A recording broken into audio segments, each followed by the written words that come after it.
What's up, guys? Welcome back to the channel and welcome to episode 24 of C4SVillains. I am your host JB and I am here with my co-host for tonight from the Inside of the Mind of the Bird podcast and the OSNA podcast, my boys, Prince ALawal himself, my boy Abe, and Scuba Steve. Thank you guys so much for joining me on this episode. What's good? What's good? You already know the vibes. You already know the vibes.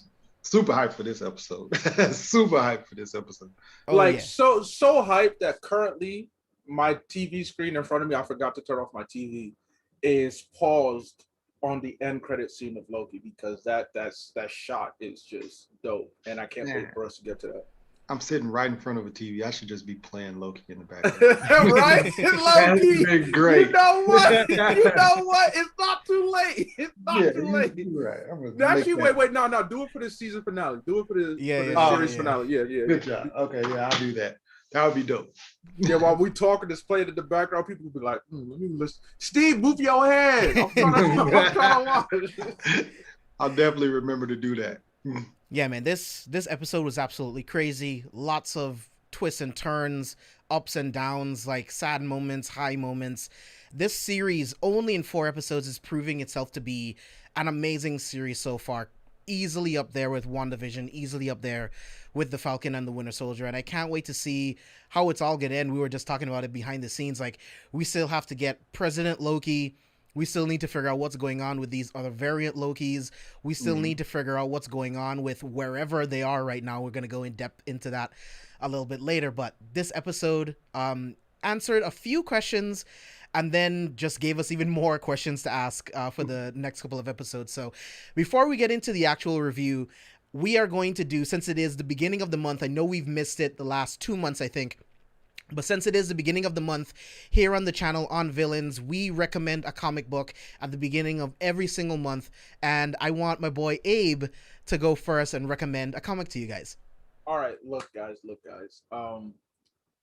Yes, we're talking about a Marvel show, but my heart, and I may be wearing this Wolverine t-shirt, but my heart actually belongs with DC. And as such, the comic I'm going to recommend to everybody is the Blackest Night storyline. I need y'all to just go ahead, go to whatever website or Comixology you go to, search Blackest Night, and just read that entire storyline. The reason being is that it's one of the, in my opinion, one of the best DC events in all of DC history. Yes, I'm even talking about it. I enjoyed it more than Infinite Crisis.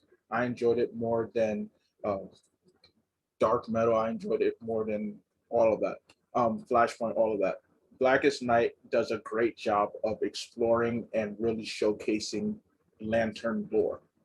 All of them. And, you know, for people who may or may not know me, my favorite Lantern Corps is actually the Red Lantern Corps. Atrocitus is my idol. So definitely check out Blackest Night. Oh, I'd definitely be orange. I'm greedy. I'd be all right, look, please. Oh God, oh my God. The one of one. There's only one. You look like him too, low key. Honestly, I can see it. Steve. Oh, but yeah, Steve? JB, what I was about to say, what ring would you be, but never mind. Oh, I would be black. Oh, okay. Yeah. I'm not mad at that. I'm not mad. We're all evil. That's just You know what? I won't even tell them the significance of the black ring if they don't know that yet. Let them find out, and they come back and then hit up JB and be like, "What the hell? What the hell?" I'm not mad at that at all. I never expected that answer. I'm actually surprised. They're really powerful, man. I mean, yeah, but like, I'll let them read it. Y'all read it and come back to us. Oh God. Steve, what do you recommend? I recommend Batman: The War on Jokes and Riddles.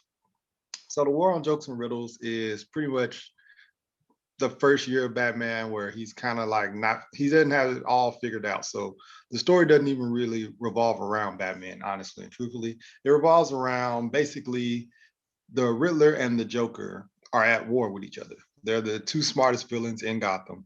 And they pretty much get all the other villains to pick a side. You're either gonna work with me or you're gonna work with him. And they're the most dangerous villains in the city. So that's pretty much what Batman has to deal with, because these dudes are at war with each other. And Batman is like, how can I prevent this war from getting worse and worse in Gotham? And that's pretty much what he has to deal with. And it's also, like I said, it's year one. So Batman goes in there and he's making mistakes. He's doing all sorts of bullshit. It's all sorts of crazy. It's hectic. And I loved it. I loved every minute of it. So The War on Jokes and Riddles is definitely what I would recommend. Yeah, definitely recommend both of those comics for sure. Yeah. Really, really good reads, really good writing. The one that I'm going to have to pick, it's going to have to be Cosmic Ghost Rider. The Punisher is one of my favorite characters. If you don't know, a lot of stuff happens right before Cosmic Ghost Rider, but to give you the Cliff Notes version, Frank Castle was killed by Thanos, became the Spirit of Vengeance, then became a Herald of Galactus, then became the right hand of Thanos, was killed by Death herself, and then was granted access to Valhalla by Odin himself. And then when he didn't feel like he belonged in Valhalla, Odin granted him his cosmic powers back and offered to send him at any moment in time that he liked. And Frank Castle decides to go back to when Thanos was a baby and decides if he wants to kill Thanos or raise him to try to change his path. So at first he tries to kill Thanos, but then he decides, you know what? I'm just going to raise this kid and raise him up to try to be better than the Thanos that killed me, right? So it's a very, very interesting story. Oh, man. Yeah, very, very interesting story. Frank Castle is ridiculously powerful, and this leads to him destroying the Marvel history. Revenge of the Cosmic Ghost Rider goes back to Thanos a couple times. If you haven't read this, I highly recommend reading Cosmic Ghost Rider. It is a wild ride. The art's amazing, the color's amazing, the splash pages are to die for, and just watching Frank Castle deal with a baby Thanos, it's everything that you want. So highly, highly recommend checking it out. And then he joins one of your favorite Marvel teams. I'm gonna let you find out. Yeah. Do some research on that. Read Cosmic Ghost Rider. In the description after the video, I'm actually going to put a link into the description that tells you everything you need to read before you get to Cosmic Ghost Rider to make it easy for you guys so that you can be all filled in. But yeah, man, highly recommend all three of these comics that we recommended. You will not be disappointed. Okay, so that was the comic book recommendations for this month. I just want to dive straight into the episode. Steve, I want to start with you and want to get your general thoughts on Loki episode 4. Wow. That, like, right? Like, what else do you say? Like, wow. In my Owen Wilson voice, so wow.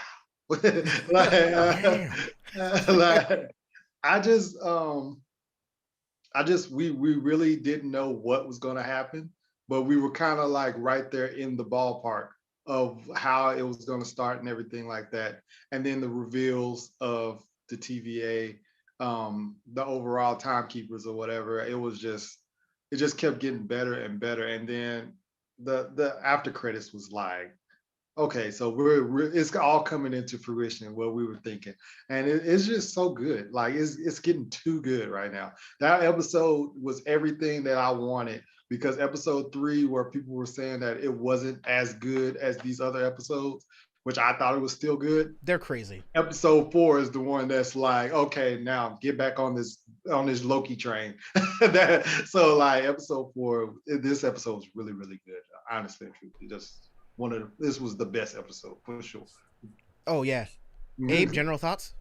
Man, loved it. It gave me everything I would like in a Loki series. It gave me the action, it gave me the emotion, it gave me the mental development. It was, woo, boy, we move it. You feel me? Yeah, man, the episode was great. I agree with Steve. Like, it was definitely my favorite so far as well. Lots of highs, lots of lows, lots of things revealed, and like we talked about earlier on, like we all thought that the Timekeepers, we were going to be in this Wizard of Oz situation where there was definitely a greater antagonist. Like this is the Mandarin situation all over again, where we have this faceless like puppet that's supposed to be representing the Timekeepers, because I think the Timekeepers actually exist, but these aren't the real ones, right? And they're being puppeted by someone, and we'll talk about that person later on in the episode. But I had an absolute blast. I love that this episode begins on Asgard, and I love that this Asgard looks pretty much the same as the Asgard that we know, but just slightly different. And then we actually got to see Asgard from behind the castle, which I thought was really, really dope, and then coming in towards it. And then we see Sylvie playing with these Viking toys, which would be more like Asgardian-ish. And then the TVA shows up, Renslayer shows up and takes her. And we have no idea what the Nexus event was, which caused Sylvie to be taken from her timeline. And because it was erased, her reality was erased, there's no way for her to get back, which is crazy that she was taken from a little girl. So how did you guys feel about that? Did you guys see that coming? Because I didn't think that Sylvie was taken by the TVA that young. Yeah, for me, I was under the impression that, she just did what a Loki did, start getting active and troublesome later in her life, but to know that she was snatched up young, and that's what really drove her, was that she was actually fleeing across different timelines rather than just like trying to cause mischief. She was just trying to escape before she realized that, I found refuge in the depths of 1,000 worlds. She's seen 1,000 worlds pass away, and that's the only time she could be safe and she couldn't be found. First of all, the mental toll that takes on you, knowing that, hey, knowing the only place safe from the TVA who can find you anywhere is by witnessing the constant death and destructions of many people. Countless civilizations. There's no time to build relationships. There's no time to really settle in and develop feelings and emotion. You're constantly on go mode, like, I don't fuck with nobody. These are not my friends. I'm just focused on me. So it really gave us, without so many words, it really gave us a real insight into Sylvie's personality, into Sylvie's character. I wasn't expecting, like I said, but I really, really loved what they did, and I'm actually really pleased that they decided to go that route. Yeah. I definitely didn't expect it to be a kid. I expected it to be her 3 or 4 years ago. Like, honestly, true. I thought she was gonna be a full adult, and she pretty much had the same situation with Loki, where she did something that fucked it up. But I mean, it shows you the differences in the Loki variants on how certain worlds things can change and stuff like that. And then it also when we discussed that she lost her mom at such a young age, now we see it's even younger than what we probably thought, because she was super young when she got taken. So that's actually crazy too.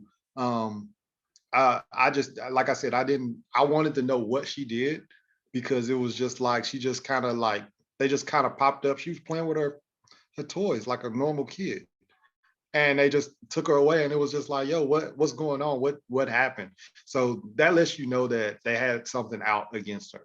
You know what I'm saying? I don't know what's going on with the TVA, but they had something against this Loki variant, and I want to know what. So now I'm kind of like on the edge of my seat trying to figure out what it is. Same. It's just like, what could this little girl have possibly done that could have created a Nexus event to where you had to erase her reality, right? Like, that's something that I really, really want to know. So if you notice, Renslayer's number is A23, which signifies the first appearance of Renslayer in Avengers 23, which also had Kang in the comic. So I think Kang is going to be a huge part of this. Like, I'm going to say this, and then we'll talk about it later on. But with how, like, deep Renslayer is into this, and we know that they have such a deep relationship in the comics, I think Kang is actually, like, the main antagonist of this series, right? And it's in this episode. I believe it's in episode 3. Sometimes the camera lingers on these images that look like Kang. They never really focus on like the Timekeeper images. It's always this one image that kind of looks like Kang in different places around the TVA, and the camera just lands on it and it just sticks there for like a couple of seconds, and then it moves away. And then it's like it's just constantly in my mind, like, Kang is a descendant, a far descendant of Reed Richards. I think Miss Minutes is Jarvis on steroids, and Miss Minutes was controlling these androids that were supposedly the Timekeepers. And I think the one that created Miss Minutes, that designed Miss Minutes, was Kang the Conqueror. But I have nothing to base that on. But that's just what I think in my mind. I think that would be fucking sick if that's what it is. But how did you guys feel about Renslayer? Did you always feel like she always knew what was going on? Did you feel like she was just another puppet by who's ever pulling the strings? Like, what did you guys think? Well, Abe, you're on me.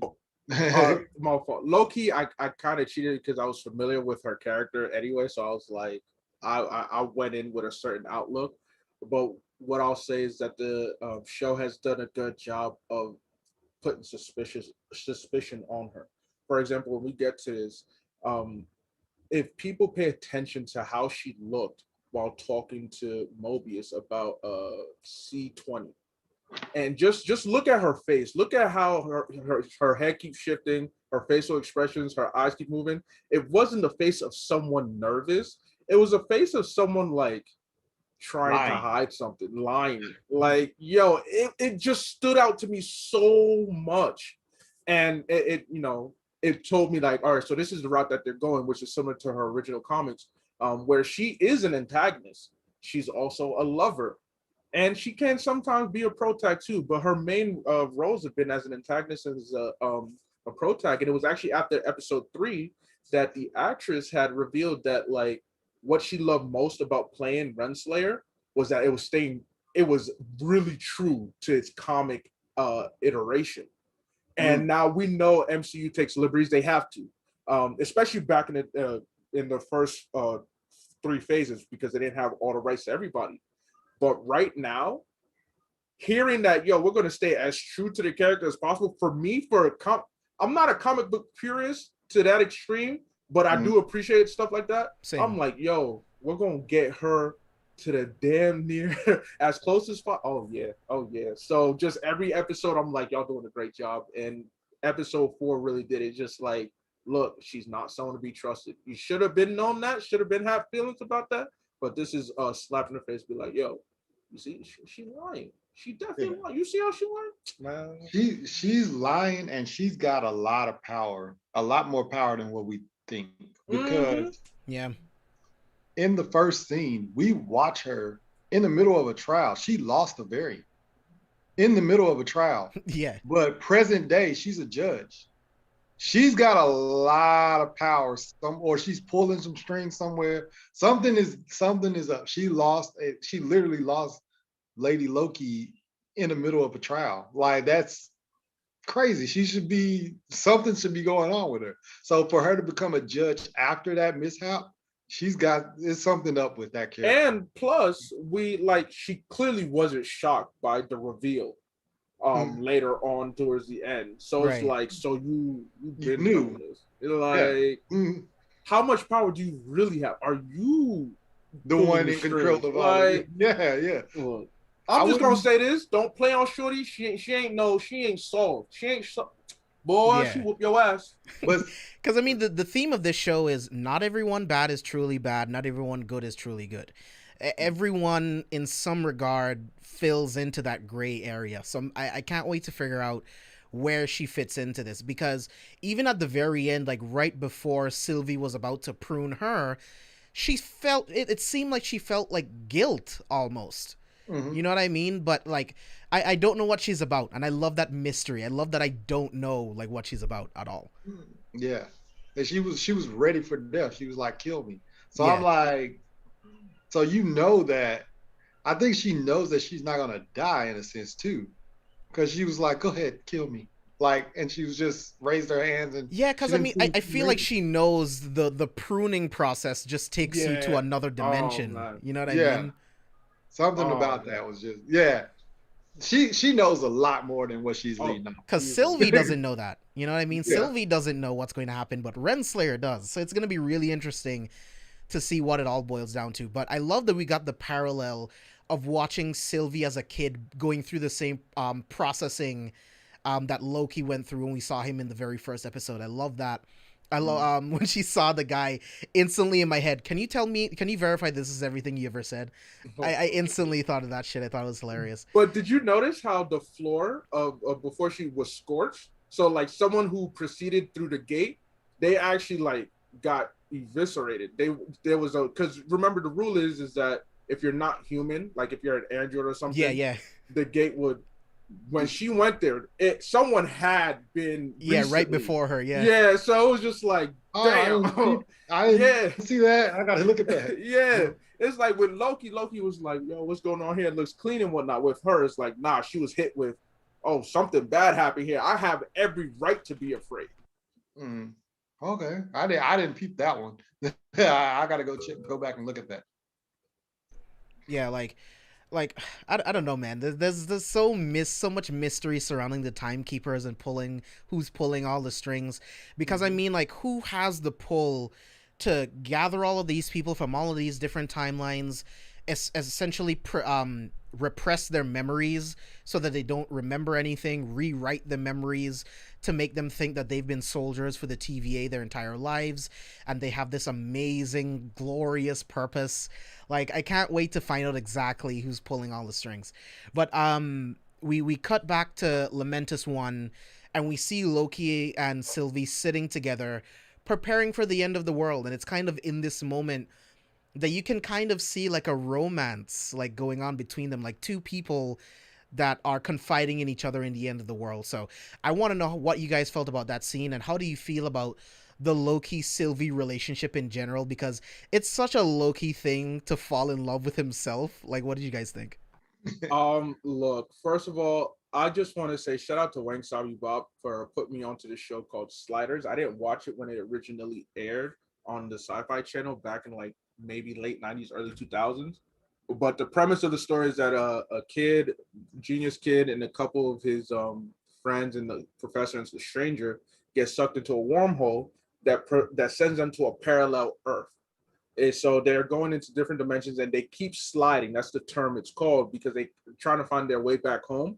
So sometimes they meet different versions of themselves. And most recently, in season 3, one of the characters, one of the MCs, meet the female version of himself. Usually it's always been the same gender, but now he met a woman of himself and they were flirting.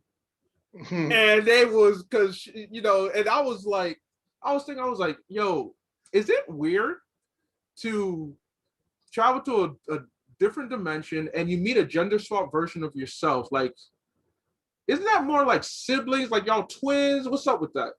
Because, I mean, like, would you fall in love with yourself? I'll tell you this right now. I meet a female version of myself, I'm a hit. I'm gonna just say, because first of all, a female version of myself is going to match me, and we'll probably fight a lot. We'll definitely fight a lot and be the most toxic couple ever. But she gonna be fine. Yeah, I hit it. So I got to thinking about that, and then a couple of days later to watch a Loki and to see them build that up even more, I was like, dang, is it weird? So I don't know, but Loki has been identified as bisexual, but really he's pansexual. So I mean, Yeah. Loki would do it. Loki would. If anybody were to do it without any hesitation, it's clearly a Loki. Yeah. Yeah, I mean, Loki had sex with a unicorn, bro. Like He's he equal turned opportunity. No, he turned into a unicorn. So He sleep with a unicorn, Yeah. like both ways, just to get. You know what? Yeah, Loki would do it. Yeah. So as a result, I'm not even gonna call it weird because Loki would do it regardless. Yeah, it doesn't No matter, surprise. man. No surprise. Steven, what do you think? So I was more so surprised with the fact that like we all were like talking about how like he's stalling to get rescued from this planet. And that necessarily wasn't what happened. We were in the ballpark though, because him falling in love with himself is what caused the Nexus event. It's like, okay, so they couldn't even hide in a dimension that's about to get destroyed. Their love was that quote unquote strong that it started the Nexus event anyway, and people could see where they were. And I thought that was really cool at the fact that like their quote unquote bond was so strong, or love, however you want to do it. And I just was like, oh, that's kind of weird that knowing that it's yourself and not knowing that it's yourself is different. Like if I didn't know that this was the female version of me and I bang, I mean, what am I gonna do? But when it's kind of like, all right, that's kind of actually weird. But like we all know, that's Loki in general. That's just, I don't put it past him. I wouldn't put it past him finding another dimension of Thor, a female version, and doing it. I wouldn't put it past him. So it is what it is. Yeah, man, it's Loki. Like, it is what it is. Like, he constantly shape shifts, gender swaps all the time. Like, it is what it is. Like Abe said, he's pansexual. Like, equal opportunity. It could be a rock if it's good looking enough. Yeah, but it's got a nice little curve in it.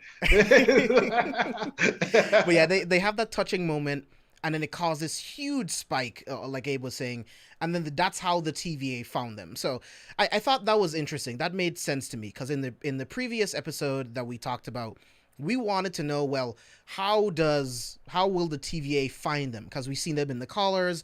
We know that they get back to TVA HQ. How does it happen?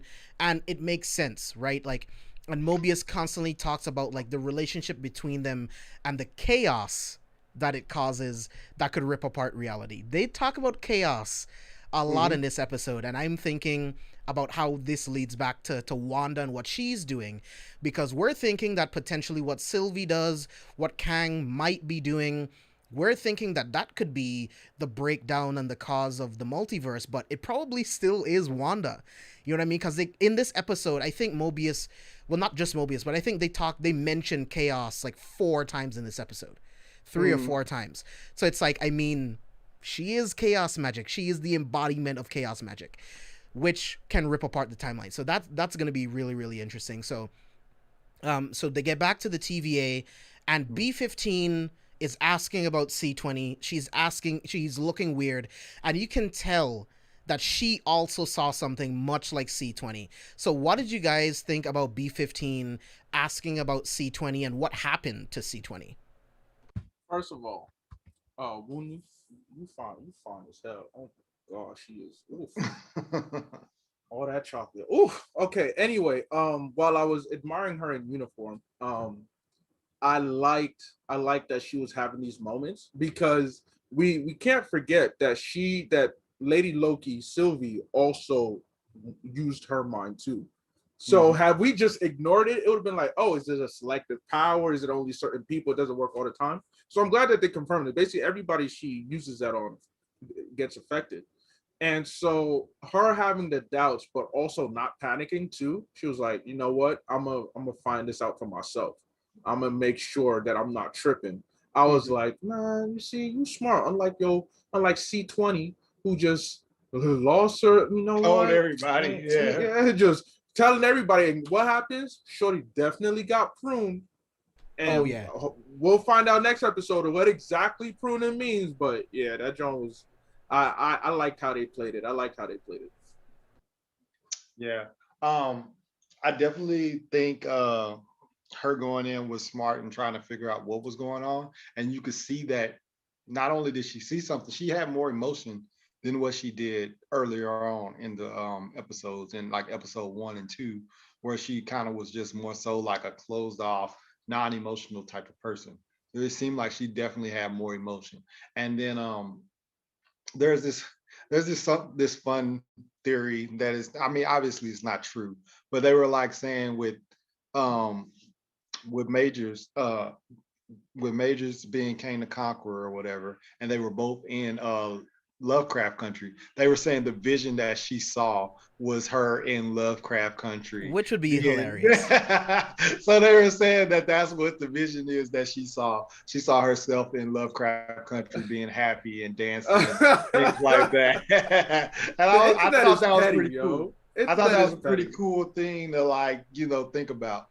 But I definitely enjoyed it. I enjoyed the fact that when she takes her back to the Roxon or whatever, and she sees it or whatever, and she's crying, and it's like you're seeing so much development from these characters from. No, it was the rain, bro. It was the rain. That's no, she rain, cried. No. You can see it. No, my baby wasn't crying, yo. Don't tell me that. She was crying, man, and the development from episode 1 to this episode is just crazy. It's just seeing these characters actually, they're starting to have this development that we were seeing when we were like on episode 1. We were like, Tom Hiddleston is going from hot to cold, up and down throughout that whole episode. Now we're starting to see it from these other characters, these other variants. They're really going up and down. And I'm loving it. I'm really loving that scene. And then the fact that actually C20 is just dust right now, or wherever they want to claim that she's at. But I honestly and truthfully, my theory is when you get pruned with all of your other variants that's been pruned to one dimension. I don't think everybody's being pruned to the same spot, because if that was the case, it could be chaos. If you had that many people pruned in the same spot, I think that would be chaos. But that's also a lot of pocket dimensions. That's a lot of pocket dimensions. I mean, that's interesting, but I actually think it's one. I think it's just one dimension, that everyone that gets pruned, that's where they get dumped. But I mean, we'll find out more. You know, I have no idea. But so we get that interaction between Mobius and Loki. We get the interview, and then Mobius throws him into the time loop with Sif. Now, this was amazing. I did not think we would see Sif on the series. You know, it was definitely a possibility, you know, just like seeing Thor or Heimdall.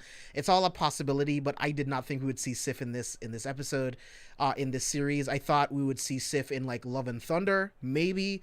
But Steve, I want to start with you. Like, what were your thoughts on seeing Sif again, and then seeing Sif be used as like this time loop during this time that Loki cut her hair?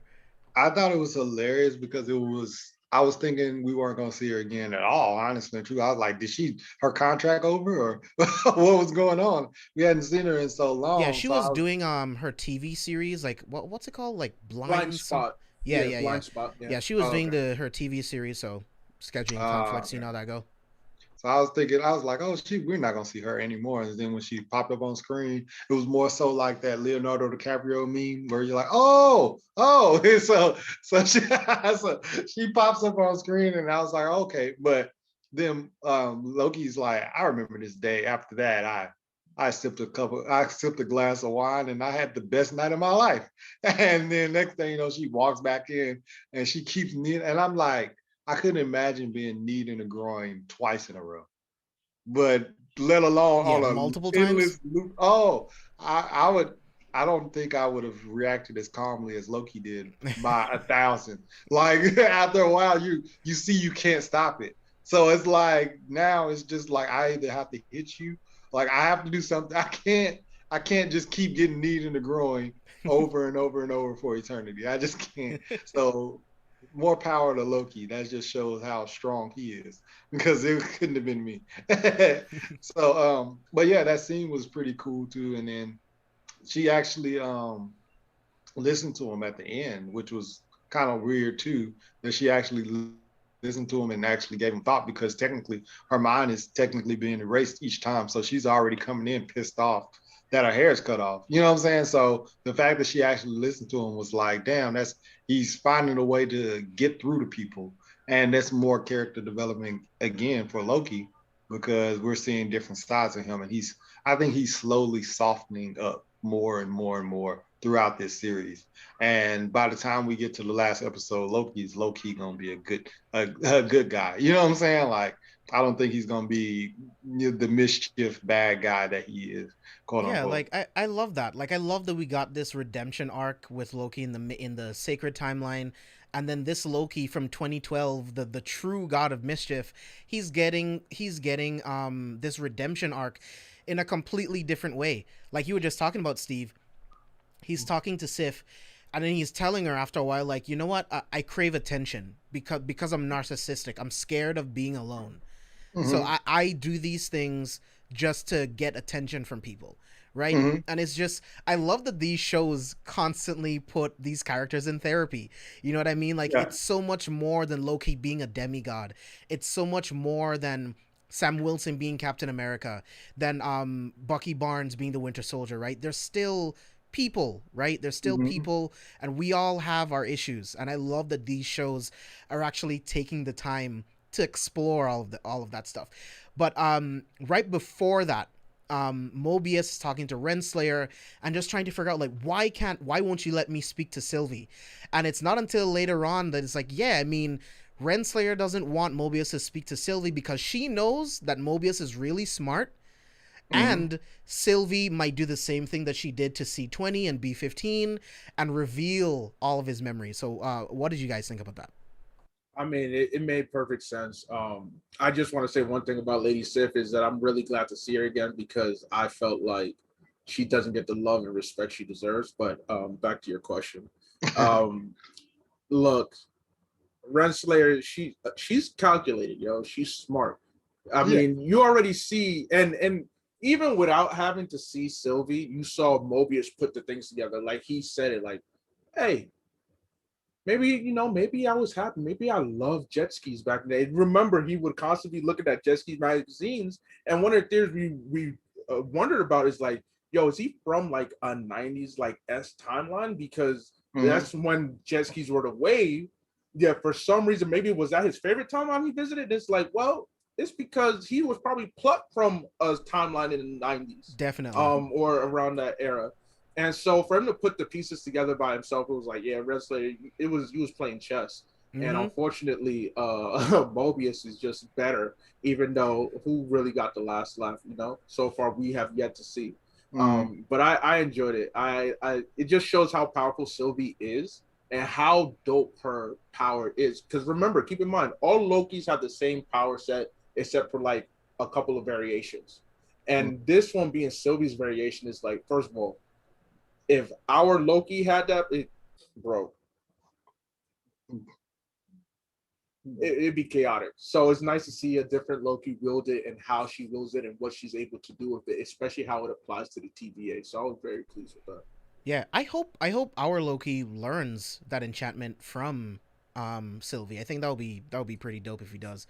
But I love that Mobius mentions, like, yeah, we've taken down Kree, we've taken down Titans, vampires, and these two variants, these two demigod variants are giving us a bunch of trouble. And I love these little name drops, right? Like, what kind of Kree have they seen? What's his name? The Executioner. Ronin? Yeah, Ronin. Have they seen a Ronin variant? Right? Like, have they seen a Thanos variant or other type of Titan variants? Like, what vampire variants, bro? Like Dracula? Like, have they already met a Blade variant? Like, let's go! Blade is in the building! There's too many ideas. It leaves so many doors open and so many questions unanswered, and you're just like, your mind is just like, wow, who the fuck? So which one of those name drops made you more excited? Vampires. But yo, look. I'm a werewolf stan, but there's like 3 vampires that I adore. Angelus, Selene, and Blade. All right, look. Yeah, we bros for a reason, dude. We bros for a reason. Celine is the GOAT, bro. Celine is the GOAT. Yo, I love Celine. Oh my gosh, I love Celine. Wesley Snipes is Blade. Like, and for us to bring it back into the MCU, bro.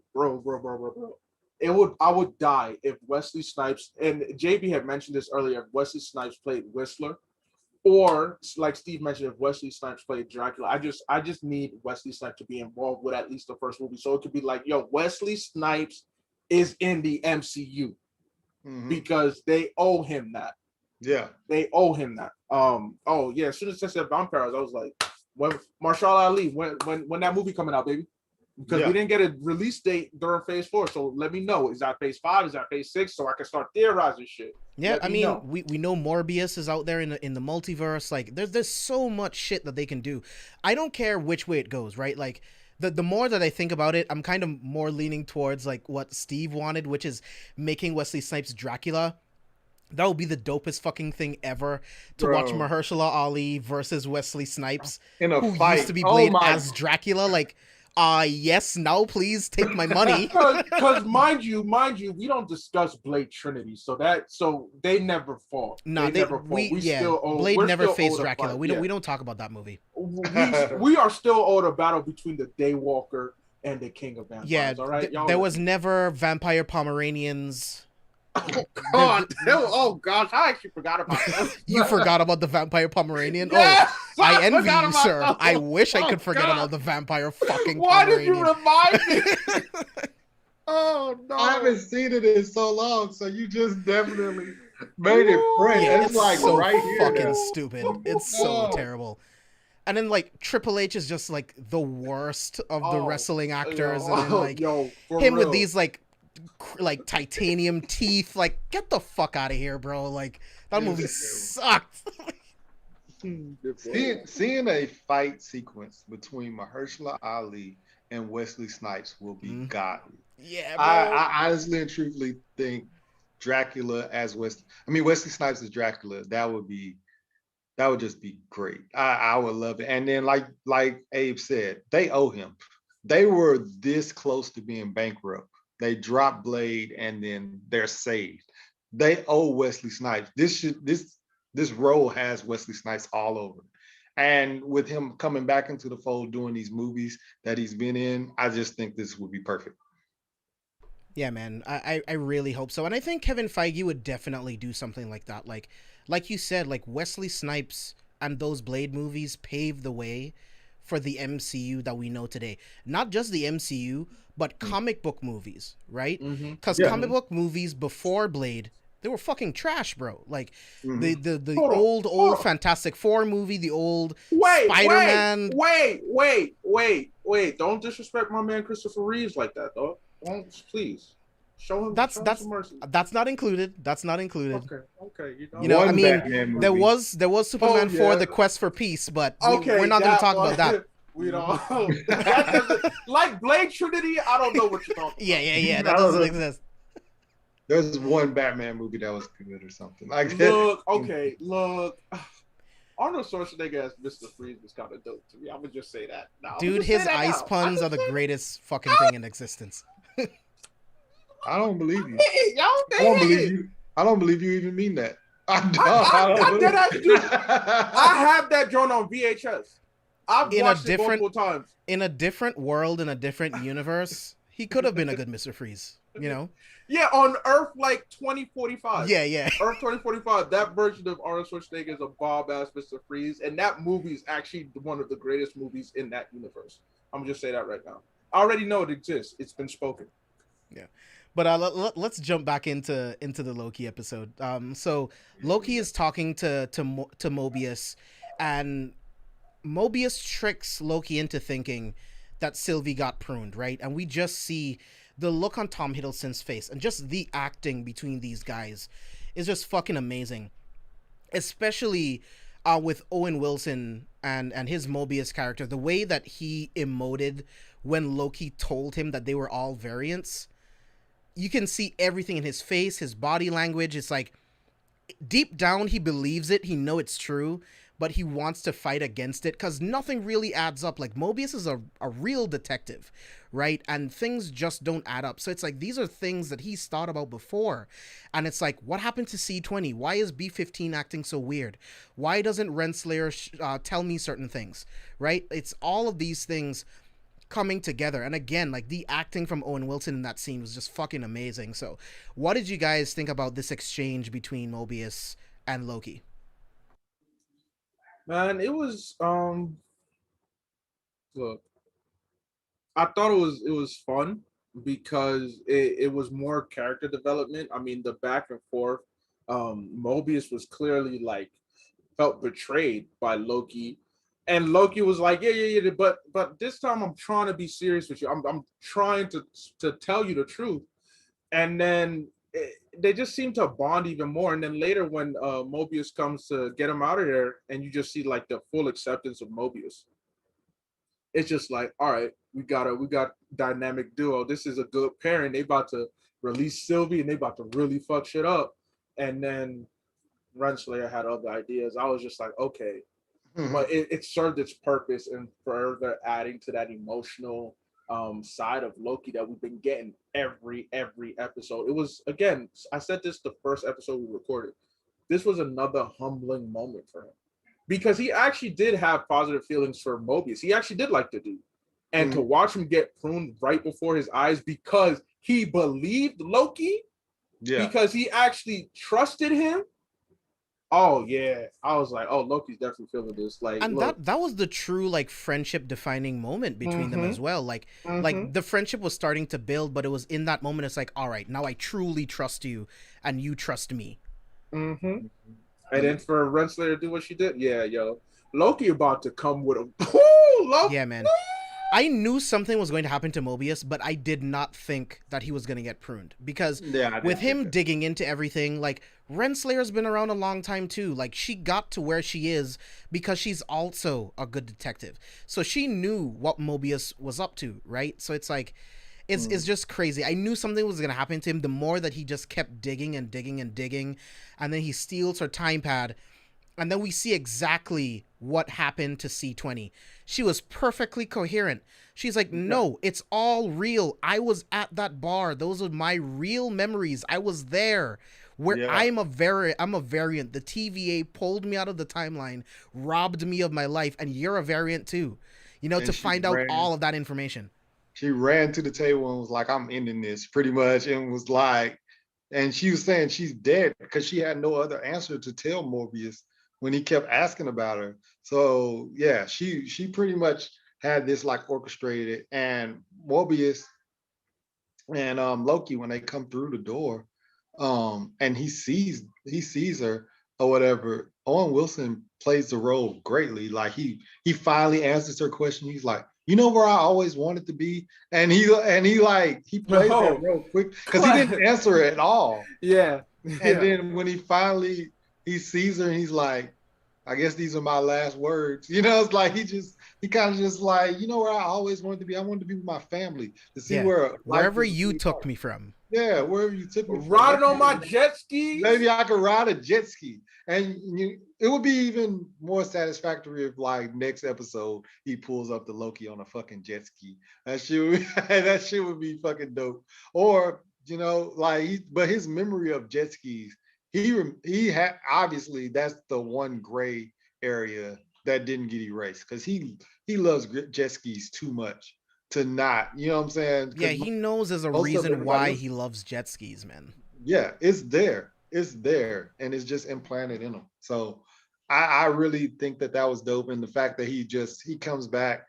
Loki thought that he was finna get another knee to the groin, and then Owen Wilson comes in, and it's a really fun scene. It's remarkable how they bond together, and they have that bond as those two characters are developing that friendship, because they do the little petty argument of you know what I'm saying, you betrayed me, and Loki's, I'll grow up. He's like, they have that little petty argument, kind of like a sibling rivalry almost. Yeah. And then now they're finally like, come on, guy, give me a hug. That's what it kind of felt like, that scene when he comes and rescues Loki from that void. Yeah, man, like That scene was rough, like watching Mobius get pruned, because I mean it's not until like the end of the episode and I was doing like some research and stuff, I was like, oh, like pruning isn't killing them or erasing them from existence. It's something completely different. So Abe, like, what did you think? Like, how did you feel about that moment, like watching Mobius get pruned? Yeah, I was just like, damn, got another one.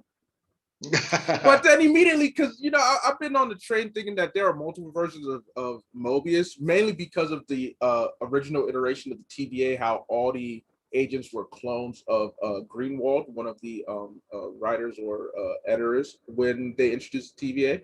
So I was like, Mobius is probably that character. So I was like, well, and also keep in mind when I think maybe it was episode 2 when they were sitting. Mobius was sitting in Renslayer's office, and Renslayer was like, you never use coasters. But this time, this version of Mobius was using a coaster, but you saw that the overuse, the condensation ring on the table is like, okay, so it's not like all of a sudden he just decided to. He had been using it the whole time. Not like he picked it up when she said so. So I always felt like we have different versions of Mobius. He just don't know it. And then, yes, we get verified that everybody's a variant, so they do exist. I'm like, well, this is probably what she'd be doing on the low for real, for real. She just be pruning and replacing just like that. So I didn't really feel bad. It wasn't until later that I was like, oh, so he actually isn't dead. He just in another place. I was like, oh, well, this makes things interesting. But yeah, I didn't get emotional. I just said like, hey, what's another one? Just throw it in the bag. Oh, that's how she be treating Mobius. Just throw that motherfucker in the bag. Get a new one. The way I felt about it, I mean, kind of like you, I was like, either he's going to be pruned and you're going to get another Mobius, or he's going to somehow come back, because that's an actor. That's one of those ones where it's like, all right, you're not fooling me. Owen Wilson's is a bigger actor.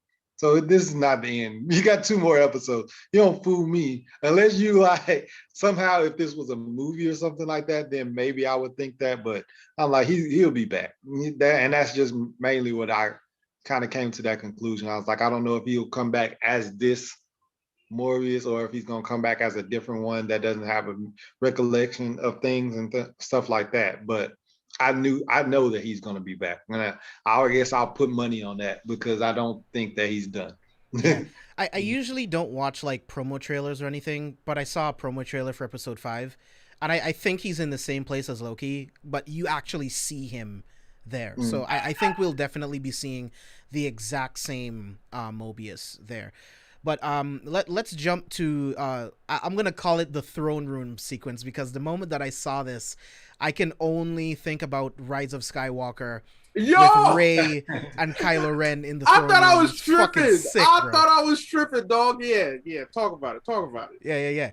So Renslayer takes them down. They're in the elevator, and Sylvie asks Renslayer, "Do you remember me?" And Renslayer, with this very, very like malicious face, like, yeah, I remember you. But she doesn't tell Sylvie that she remembers what caused the Nexus event, if there even was a Nexus event. Because there's part of me that believes that some of these people that were taken, there wasn't even a Nexus event. They were just taken for some other reason. Don't know what it is, but I'm sure we'll find out within the next 2 episodes. But then we finally get to the Timekeepers, and we see them. They're talking. There's guards down there.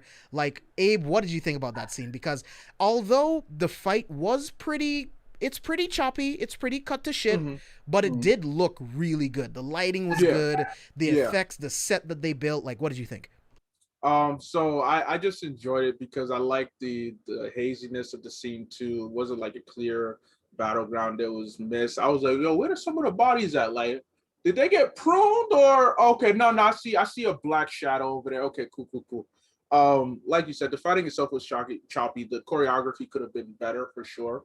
But I liked this moment. This was a due moment, especially the fight between Sylvie and Renslayer.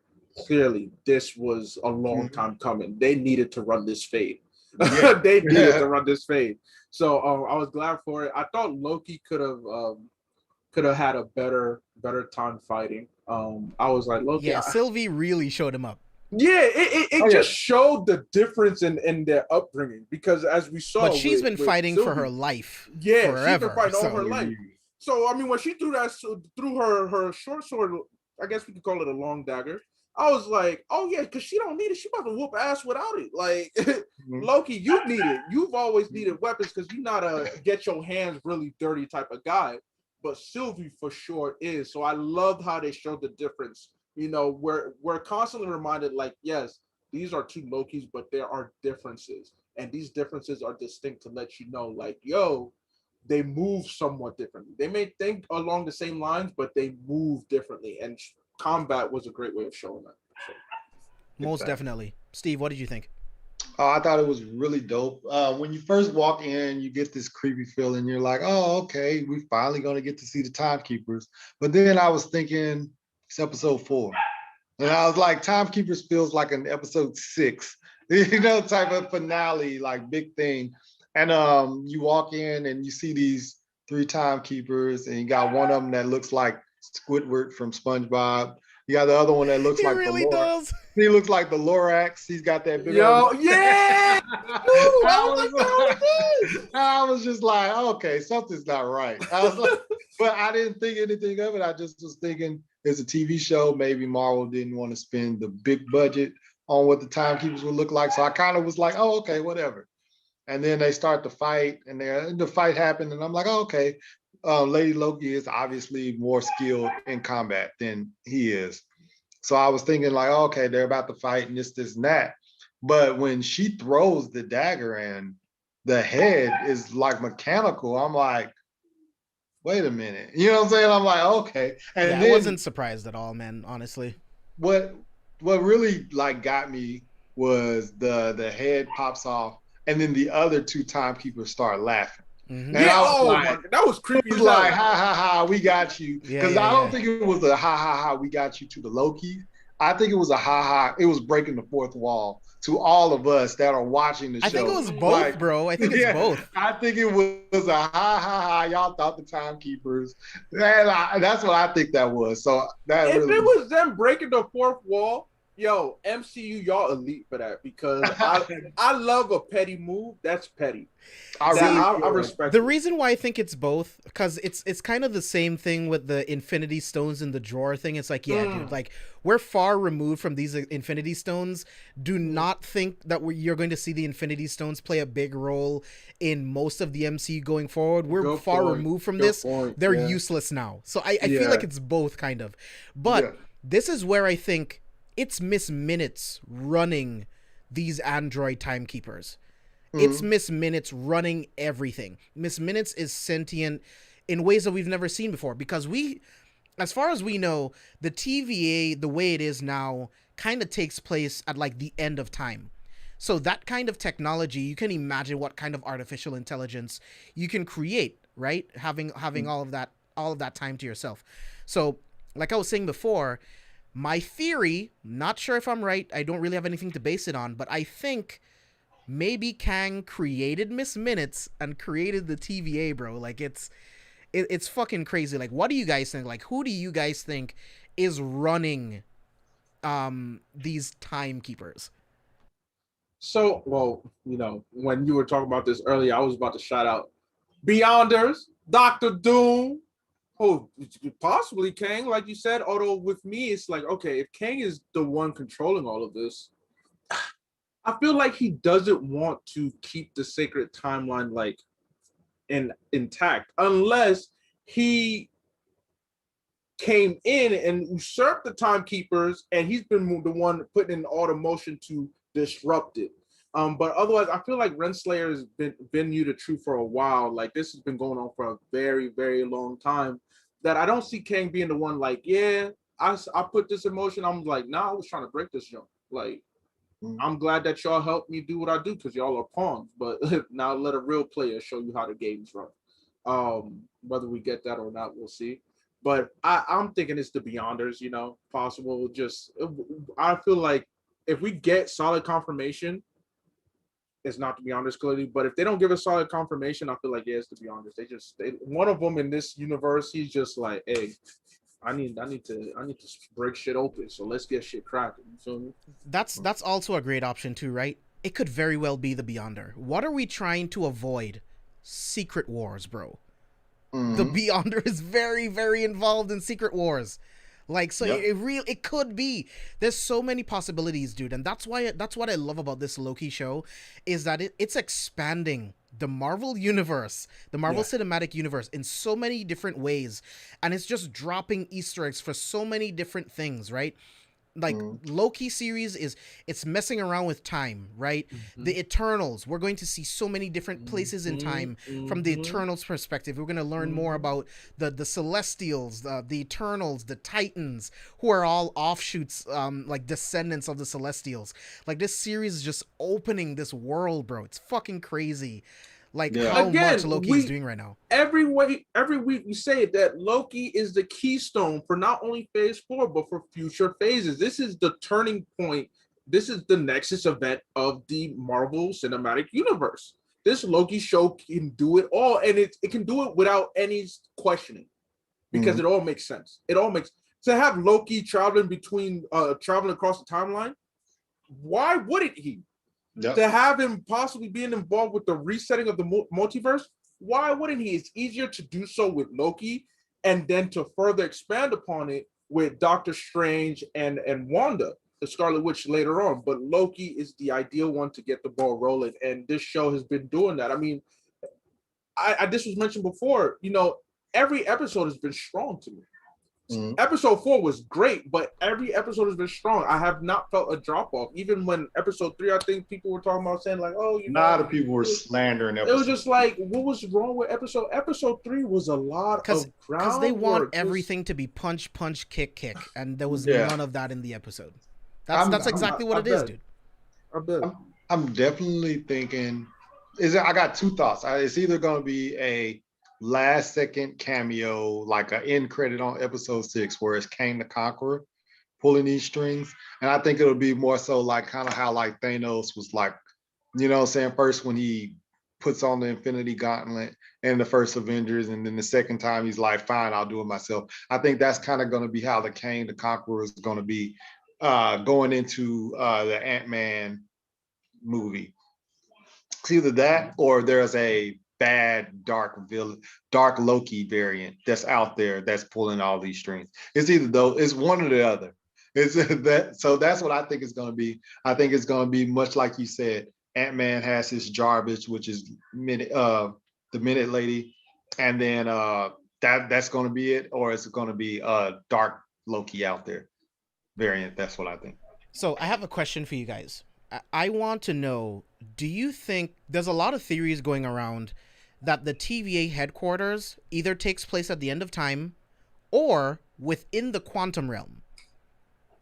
Because also in the quantum realm, it would exist outside of normal time and space. I think the Infinity Stones also wouldn't work there. So what do you guys think?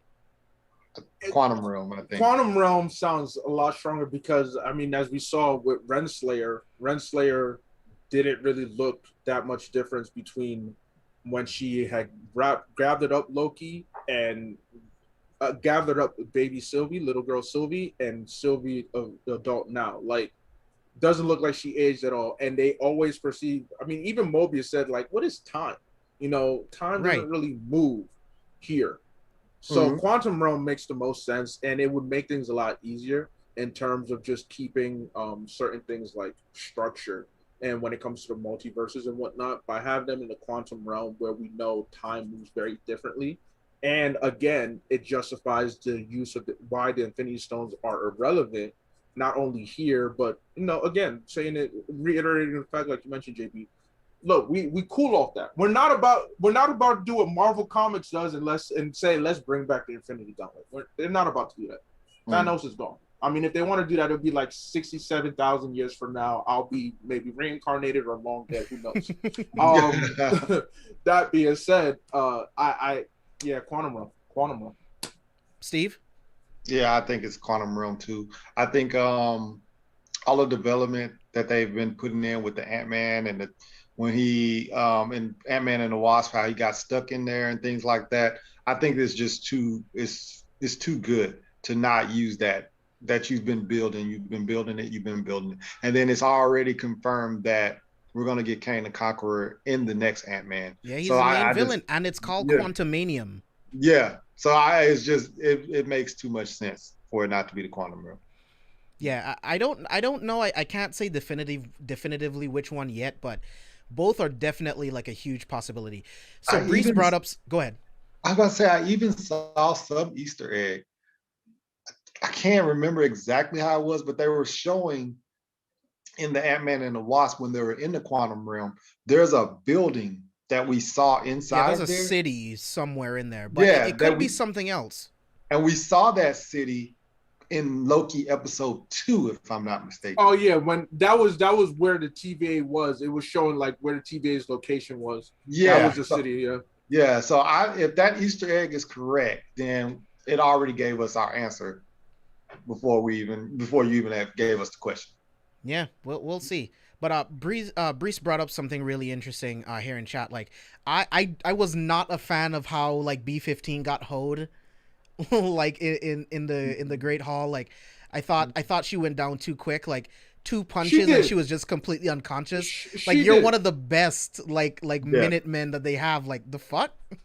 Mm. They disrespected my boo. Me and her were already talking about that. They're gonna fix it. Don't worry, they're gonna I fix it think soon. I think that was I think the reason why they did that was because they didn't want to prune her, and then they bring Yeah. her back for episode 3. I mean, for episode 5, because I think episode 5 is going to be a back and forth between the Lokis that Loki is with, and then the other back and forth is going to be Lady Loki walking around with her, trying to find out more information on what's going on with the Low time. key, they might as well make this episode 5 like an hour and a half. Just go ahead and do that. I I wouldn't would be love surprised. that. So go ahead I and do think it's gonna be a back and I think they're gonna be jumping back and forth throughout the entire episode. it. Yeah. So I think There's that's a why there's they a lot of migrate. movement. A lot of movement. That's why I'm like, I can't believe there's only 2 more episodes left. There's so much that's going on that needs to be addressed. Like, what the hell?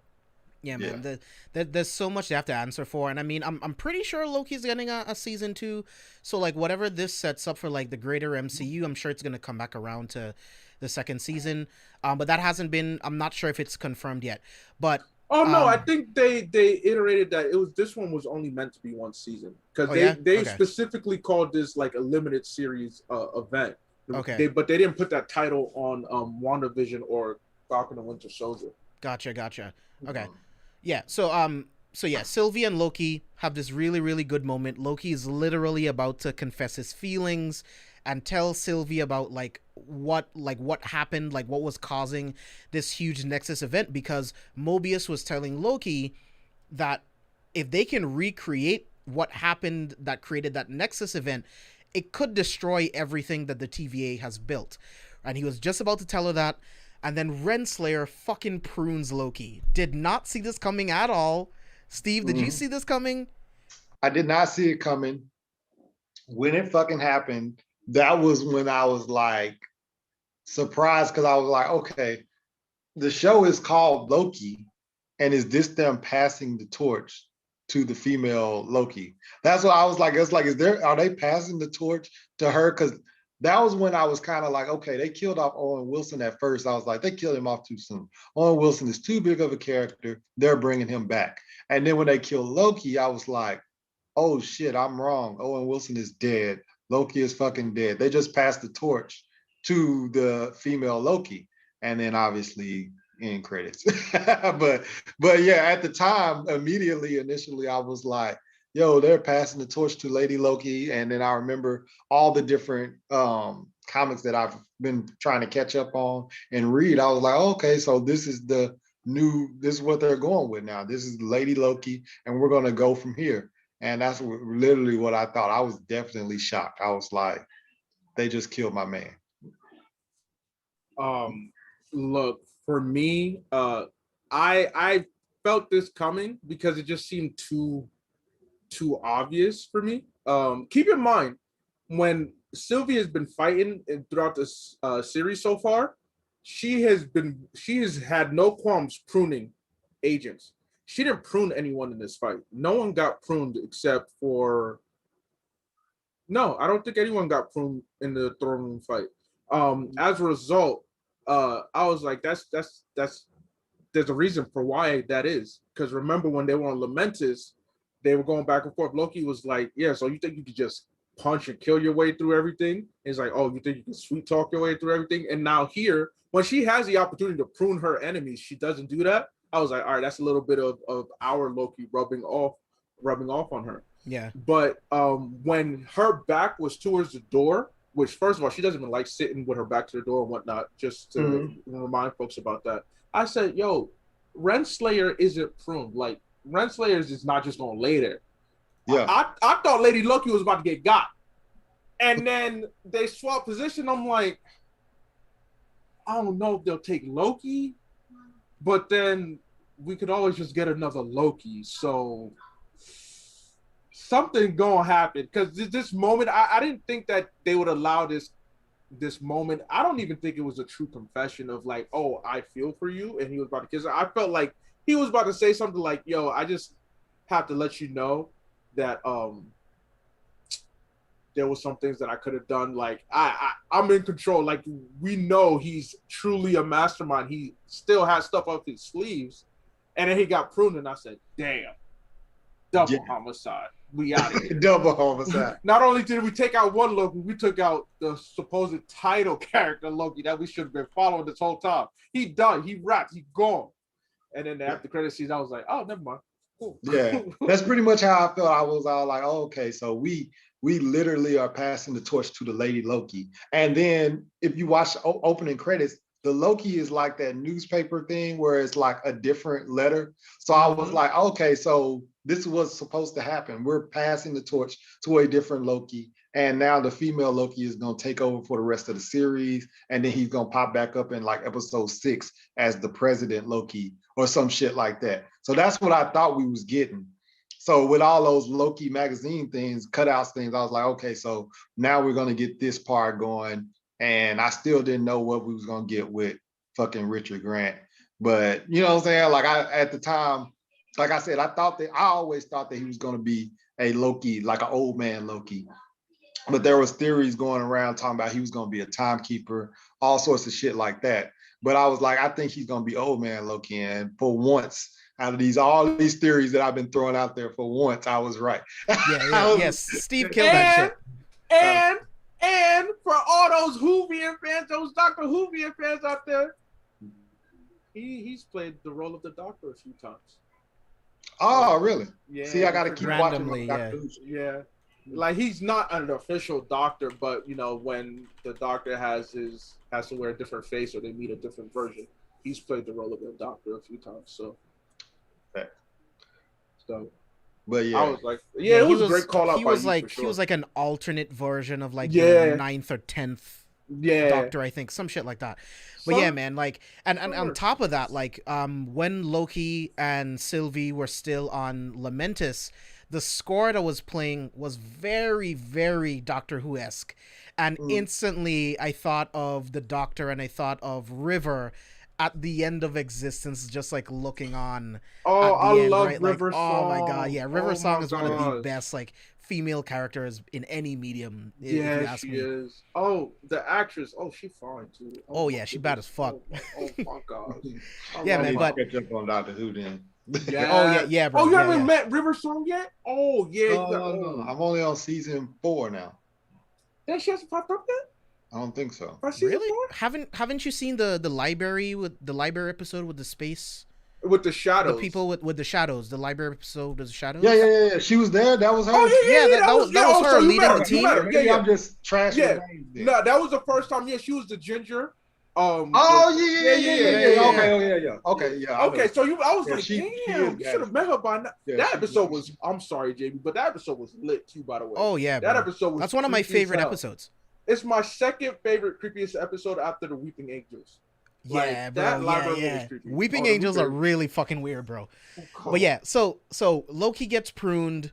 Sylvie goes up against Renslayer and tells her to tell me everything. We get the credits. We get new music over the credits, and then the fucking end credit scene, bro. We finally see Loki. He wakes up, and Abe alluded to this earlier. But the way that Loki is looking up on the ground is very reminiscent of the very first Avengers movie when all of the Avengers are looking down at him and he's looking up, right? His eyes look the same, facial expression all looks the same. And we hear Richard E. Grant's voice. And I was like, Steve was fucking right, man. The moment you said it, I was like, you know what? If you wanted to get like an old crotchety Loki, why not Richard E. Grant, right? Richard Grant. And then we saw him in the classic Loki costume. We got to see Kid Loki. We got to see Alligator Loki, which was fucking sick. Yeah. And then we got to see it's called Boastful Loki, right? That's what his name is. Boastful Loki. And dude, this nigga is wielding a variant version of Mjolnir. We have a Loki, a black Loki that's worthy enough to wield the hammer. Oh, I lost my shit, Loki. Bro. Yes, that boy looked like he be in the gym. Oh yeah. God. Yeah, so I can't wait to get like this like Loki Thor hybrid. It's like we have a black Loki, bro. Like let's get it. but let's first. I'm happy for the black Loki for sure. But yo, did y'all peep how raw, how hard Kid Loki looked with right? Alligator Loki with up, bro. Loki in his arm? Like I was like, this is the mastermind right here. Oh yeah. He's gonna be a little shit. You can tell he's gonna be a little shit throughout. But facts, like this boy is gonna be up to no. But the best thing too about it is that this is another member of the Young Avengers. You know, right. That as you know, we're now seeing this is basically the third confirmed one for sure. Well, the fourth confirmed one. Because we got the twins. I mean, there's a lot more than that, bro. Yeah, no, there's a lot more than that. But in the shows, we're 3 for 3 so far. With in the shows, new member. Yeah, we're seeing new member or members of the Young Avengers. Oh yeah, no, we saw, but in the shows. Yeah, if Abe was just talking about the shows, then yeah. Each show has now given us a new or multiple members of the Young Avengers. It's like we got Kid Loki episode 4. Bet that. It makes me so excited for what the MCU has in store. Oh my god! Yeah, man, I can't wait to see our Loki interact with Kid Loki because Kid Loki is already that hero version of Loki that we want to see. Yeah. So I'm very curious of him looking at this kid and it's like, this is kind of your future and where you could be. Yeah. So with the whole thing with the Kid Avengers, the Young Avengers or whatever, they got to do that like soon because if not. They're actual people. They're gonna grow. So these Young Avengers, these got to come out in the next 2-3 years. This got to start popping out. So they need to. Yeah, I don't know, that's man. definitely coming. I think.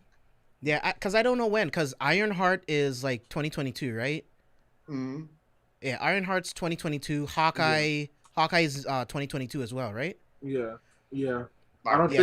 Loki, I think, is the last Marvel show to drop this year.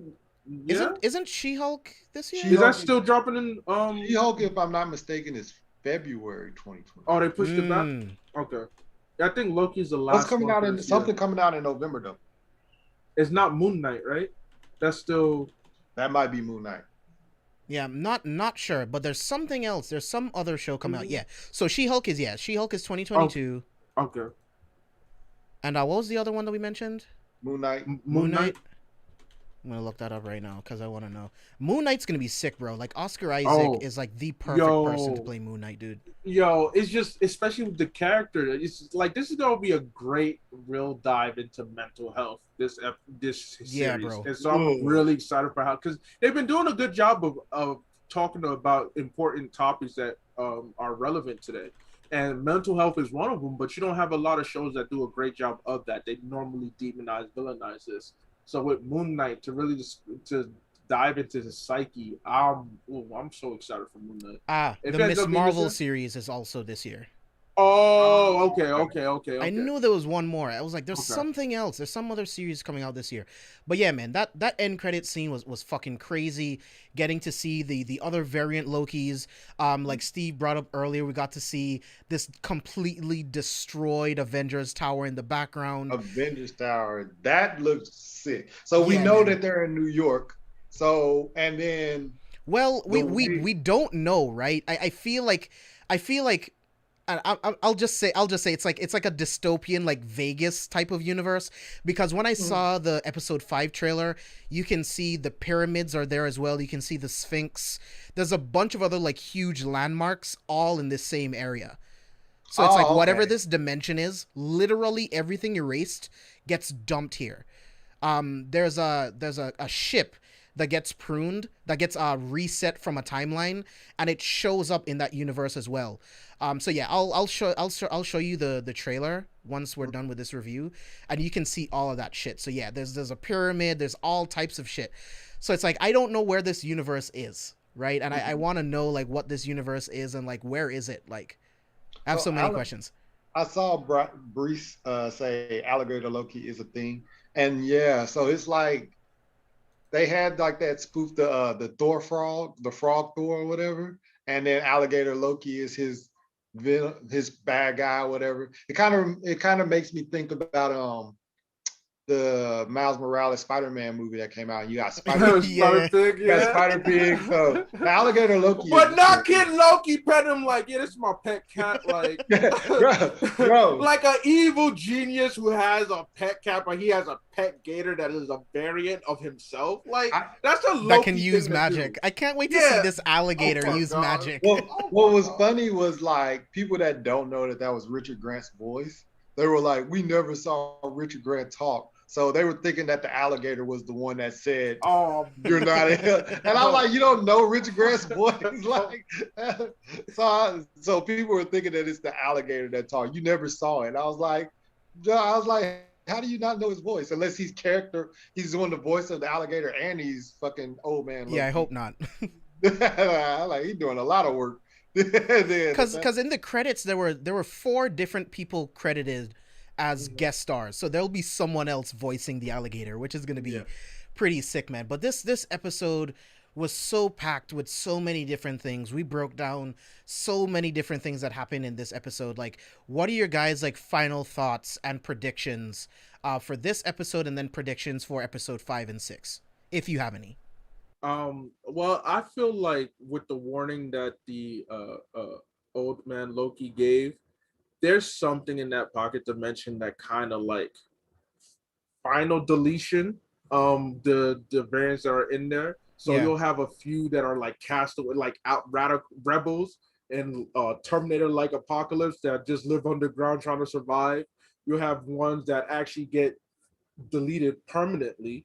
And I feel like that's going to be the danger of this pocket dimension. There's just something like a Roomba, a giant Roomba that just be going around the spot just snapping people up. That's my prediction for what we learned in episode 5. Dude, that's sick. Cause I mean, they've paid homage to so many different things that include time travel. Why not have like some type of like Terminator type army that does like a final deletion, like you're saying? That's fucking sick. Steve, what do you think? What's your thoughts?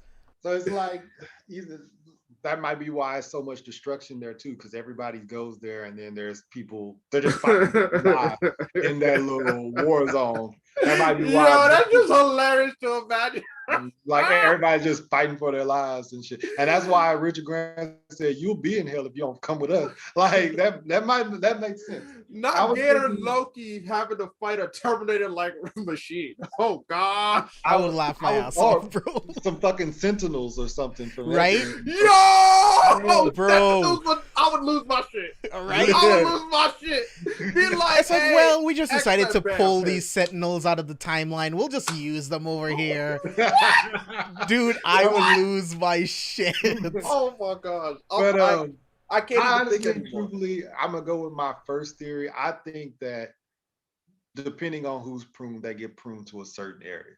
Because if Loki gets pruned, why would there be just 3 Lokis right there waiting for him? I think that that's a Loki dimension area. And then when you prune someone else, they go to a certain area. Because it could just be random Joe Blow saying, "Come with me." That's what it could be, because who's to say that it wouldn't be just somebody just standing there? But the fact that there was already 3 Lokis there, I think that there are multiple different areas when you get pruned and you go with whatever variant type that you are. That's what I think. Interesting. Oh, real quick, I just want to say shout out to JD Banks, who's in the chat. She was our giveaway winner for last week. Hey. I hope she got her comic. So shout out to you.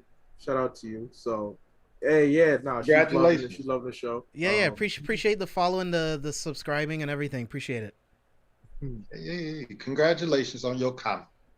Yeah. Any other final thoughts, guys? Oh, for next episode, what do y'all think? Y'all think is gonna happen? I gave you there's either a giant Roomba, maybe Sentinels like you said, or Terminator like things that's just finally erasing them. That's what I'm thinking. I'm hoping to see that. If I see that, I can rest happy. Yeah, I think I'm with Abe. Like, this place is just around like limbo, and then they have to go through like final deletion. Because I mean, much like Terminators, they wouldn't just kill humans, right? They round them up, they study them, they do a bunch of shit, and then they terminate them. So I mean, dude, it can go either way. I really don't have any predictions for episode 5. I feel like these writers have been doing such an amazing job, and I'm just along for the ride, man. Just give me more. Yep. Yeah. So, Steve, tell the people where they can find you online. Oh yeah, you can find me at ScubaSteve1428 on Twitter and Instagram, and you can follow the ItMob page. We got a link tree. Follow us all there. You can tune into the Inside the Mind of a Blerd podcast. You can tune into the Mind Knocker Mixer, which I am a part of with my co-host, really the main host. His name is Black Hole Player. You can tune into the other main host that I'm on a podcast with, Skylar and Scuba Steve, where my daughter has been schooling me and making me feel bad. It's so wholesome, y'all. It really is so wholesome. Sometimes. But yeah, that's pretty much, you can follow us, and yeah, that's me. Abe? Hey, so you know what it is. It's your boy Prince ALawal, aka Prince Issue of the Bloodness, aka Son of Dark Side. Look, you can find me at Prince_ALawal on Twitter and on Twitch. Follow me on Twitch. I might actually stream after this or stream tomorrow. I don't hold you to anything. Just go follow me and see what happens. Listen to the Osa and Abe podcast if you love sports, if you love talking about culture and whatnot. You know, we cover all that. Listen to ItMob, Inside the Mind of a Blerd. I'm on a few episodes. You know, cartoon rankings. You can go listen to that, and there's some fun episodes coming too soon. So go check us out there. Follow us on Twitter, Blerd My Pod. We have a shop, so head to our link tree. Support us, show some love to the shop, and we appreciate y'all for real. Yeah. Real quick before we head out, JD wants to know which series do we like the most so far? Loki, WandaVision, or Falcon? Loki, hand down Loki. This was the one I was waiting for the most. It's Loki. It's Loki. For me, it's Falcon Winter Soldier, because they touched on so much as far as like the personal side and us living in America, Black people living in America. I'll just be straight up real. And us having to, even a Black person having to deal with carrying a threshold of being Captain America. Nobody wants me to be Captain America, so I don't kind of feel like I can do it. Yeah. I loved every aspect of that. So for me, it's Falcon Winter Soldier. Yeah, it's really hard for me. Gun to head, I would have to say Falcon and Winter Soldier. Loki's great. Like, as a comic book fan, like it's great to go deep cuts. So much time travel, different universes, all of these different things. It's so fucking cool, and like what it's setting up for the rest of the universe is all amazing. But Falcon and Winter Soldier just covered like mental health, what it's like for a Black man to live in America in general, and then to be a superhero, and then on top of that to be Captain America, to be the symbol of hope for America when that's not what people want. When people think about America and the symbol, they think blonde hair, blue eyes. They do not think dark skin, brown eyes, not at all. Yep. Right? So it's like that exploration of that, seeing Isaiah Bradley, seeing him talk about the trials and tribulations that he went through, saving all of these soldiers only to be erased from existence, and then to be poked and prodded for 30 years as an experiment. Yeah. Going through all of those different things, talking about like refugees, like what JD is saying, right? Like having all of the displaced coming back and then having to deal with, oh, well, I don't have a home now. Now I live in a tent and I can't get food. I can't get resources, medicine, all of these different, like, super grounded things. So, like, again, gun to head, I have to give the slight edge to Falcon and Winter Soldier. And it's right only now. slight. I agree with you, slight. Yeah, it's so small. But you guys can follow me all over social media at JB Exclusive. Follow me also on all of the socials at C4SVillains. If you want to find absolutely everything that we do, go to carefulforspoilers.com. Bryce writes gaming articles on the website. I write movie articles. Steve just wrote an Invincible article that I'm going to put up on the website for tomorrow. So make sure you guys stay tuned for that. Links to our Patreon is on there as well. All of our socials, all of the podcasts on the C4S Podcast Network. All of the links to all of Steve and Abe's podcasts and socials are in the description. We will have time codes later for those people that came in late, so don't worry. I'll make sure that I have time codes so that you guys can easily find each section, man. So yeah, absolutely love doing this episode. We have 2 more episodes of Loki left, and then yeah, yeah, it's gonna be ridiculous, bro. And I'm so glad that I have you guys doing this review with me. I know Vash hasn't been on the last 2 episodes, but he's been a bit busy with work, and this is like his anniversary weekend. But happy anniversary, Vash. Yeah, man, happy anniversary, bro. But he should be back next week. We'll be back with Abe and Steve talking Loki episode 5, talking some more movie news, gaming news, whatever it is. But yeah, man, thank you guys so much for watching, and we will see you guys on the next one.